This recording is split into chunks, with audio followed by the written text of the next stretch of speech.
This question is from Amy, and the question is, what is the process you go through when writing a song? Do the words, melody, or harmony come to you first, or all at the same time?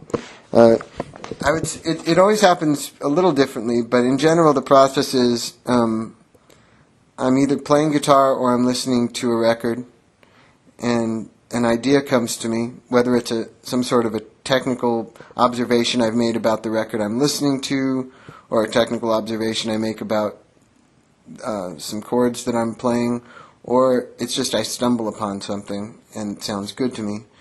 And the second I get the notion that there's a possibility that it could become a song, I get my mini disc player, the same one that I'm talking to you right now through, and I come up with what I sing a melody over what I'm playing, more as just excited about the chords that I'm playing, or maybe the melody was part of the original idea, and I try to think of I'm usually singing some kind of nonsense syllables, and then I find words to fit those syllables, and then I sing those words. I open up my notebook, take my pencil out. I never write with school pencils, and I also never write songs with pens. And I write in my notebook. My notebooks are always like art notebooks, like white pages, no lines. And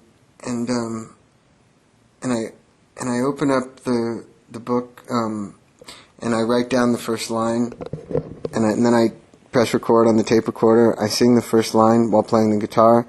Then I stop the mini disc recorder. I think about what the next line's going to be, and I just sort of try to follow a feeling from the beginning to the end. I just record it one line at a time,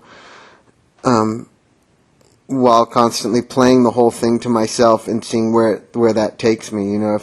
If I'm stuck at a certain point, I don't know what to do next, I just go back to the beginning and play the whole song to myself, and by the time I get to the part that I had left off at, the next part just comes, and so usually it just flows from the beginning to the end, and sometimes a song can be written in a few minutes, but more normally it takes a couple hours of just refining things and making changing little things about the lyrics to make it make more sense or whatever, and refining the melody and things like that, and also getting a grasp on how to sing it, because when you first come up with something, you're a little goofy on pronouncing the syllables and things like that, and you're not used to singing the melody, and you get more used to it, and the song starts to come alive the more you play it. And usually when I write a song that's really good, I know it's good because I just want to play it over and over, and the next day I can't wait to listen to it and to play it again. So those songs usually end up becoming better than others just because I play them more times, and the melodies start, and the way I'm singing it starts to really take on another life.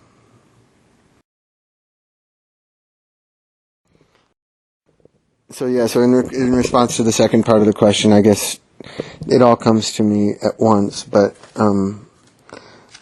it's pretty rare that the vocal melody or the words will come first in that moment. I mean, it all happens during the course of one sitting, but I think the first thing that sets it off is usually the guitar, or the guitar and the voice together.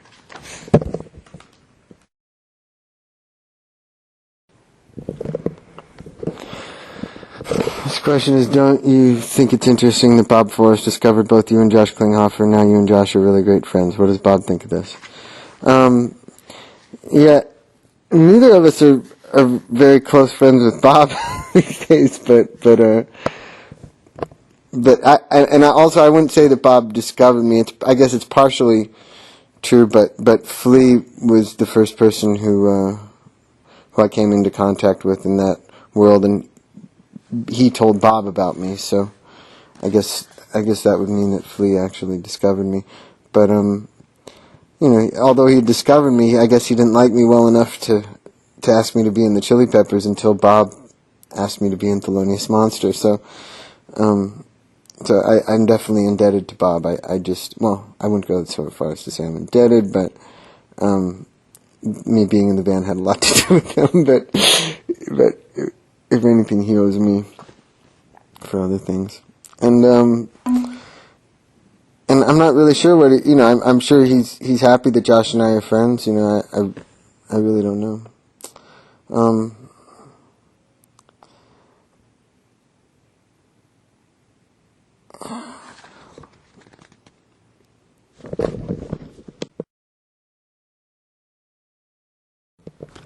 What are some of the things that you and the Peppers tease each other about, or funny things that you guys joke about?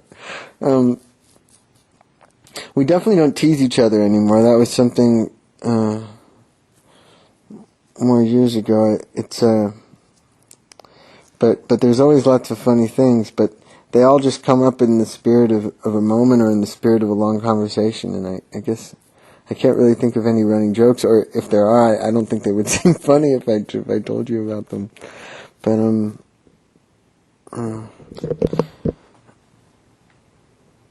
I have not written any music with Vincent Gallo, but we will improvise some music together in England on April 3rd.